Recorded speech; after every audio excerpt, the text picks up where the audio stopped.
Hello there, guys. Today I wanted to touch on a part of TERA that I wanted to highlight because it's just really cool, and while I'm not sure how well it's implemented, I really like the idea. So we're going to be talking about the Vanarch system, as right now there's actually, at least on this server, an election going on. The Vanarch system is the political system in the game, and to access it you go to activities and then hit Vanarchs. Like so. Now, as we can see here, we have a map, and the map is divided into three continents: Northern Shara, Southern Shara, and Arun. And each continent has these sub-provinces, each of which has its own Vanarch, which is quite interesting. And then every person has the right to vote once in each of these three continents. So you can go to, when there's an election, you can go to Vanarch competitive status, and in each continent you can go and see all the competitors, their guilds, and the province they want. Now, as you can see here, on this continent there are 4 provinces, and the top 4 leaders get one of the provinces. So the number 1 gets Ostrogoth, and so on. And then there's also additional factor other than votes from players. You can also get some points from guild v guild matches that will also lead towards better success in politics, which is another interesting factor that's more gameplay side and less politics. Now, there's 4 provinces here, 4 provinces here, and 4 provinces here.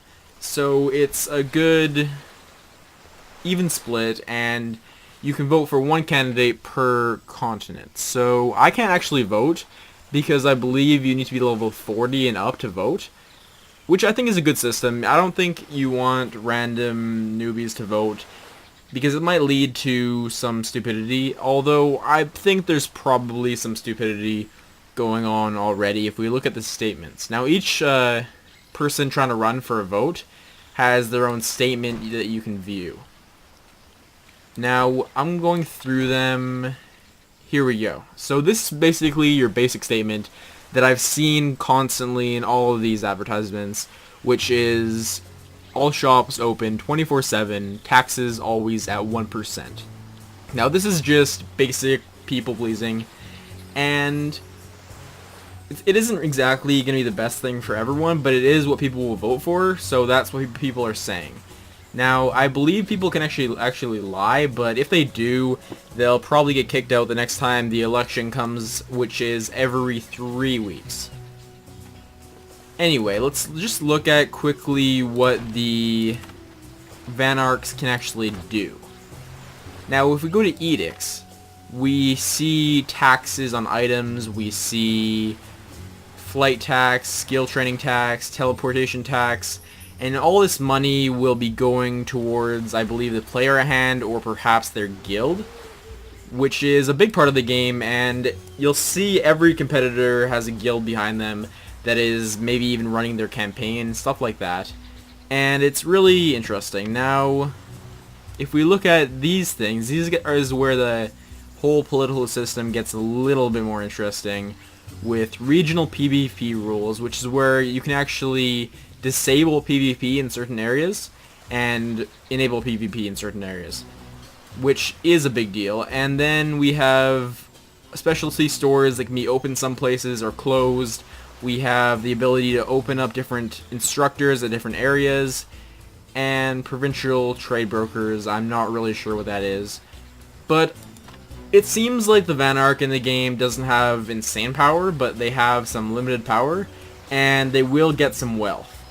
What they do with that wealth is up to them, and that I can see being a big part of campaign promises in the future, such as using the wealth to put back into events, or just to keep it all for themselves. Now, I would have liked to see maybe some better systems in place with the politics, maybe even continents fighting against each other, or at least provinces fighting against each other in the late game. But even if that's not the case, I still think that it's a really good idea and has some really great potential. So that is about all for now. I just wanted to highlight the system.